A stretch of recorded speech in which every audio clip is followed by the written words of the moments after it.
అందరికీ praise lord. నా పేరు అభిలాష్ కుమార్. నేను చెప్పబోయే స్టోరీ ఇజ్రాయెల్ చిన్నది.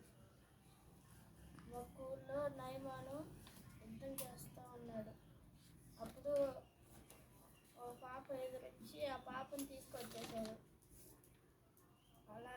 అప్పుడు తీసుకొస్తానే ఆ పాప ఏడలో ఏం చేయలే. అలాగే ఆ పాప ఇంట్లో పని మంచిగా పెట్టుకున్నారు. అప్పుడు ఆయనకి కుష్ఠరోగం ఉండింది. కుష్ఠరోగం ఉన్నప్పుడు వాళ్ళ అమ్మగారికి తెలుసు.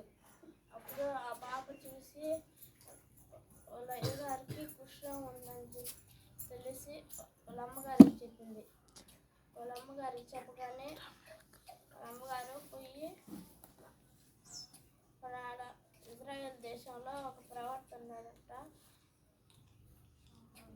షోమ్రోన్లో ఎలీషా ప్రవక్త ఉన్నాడంట. ఆయన అక్కడికి వెళ్తే బాగైపోతుందని చెప్పిందంట వాళ్ళ అమ్మగారు. అప్పుడు ఆయన రథాలు వేసుకుని వెళ్ళాడంట. వెళితే ఆయనకి తెలుసంట, ఆయనకి ముందుగానే తెలుసంట ఆయన వస్తాడని. అందుకని ఆయన దగ్గర ఒక పని మనిషి ఉంటాడంట. ఆయన గెహాజీ. ఆ గెహాజీకి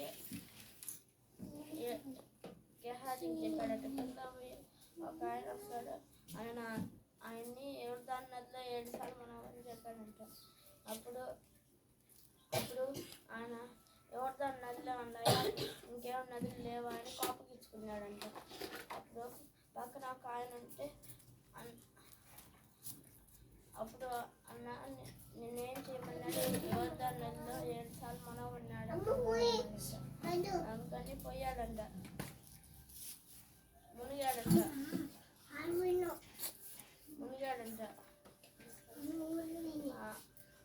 ఒకసారి మునిగాడంట, బాగా అట్లా 6 సార్లు మునిగాడంట.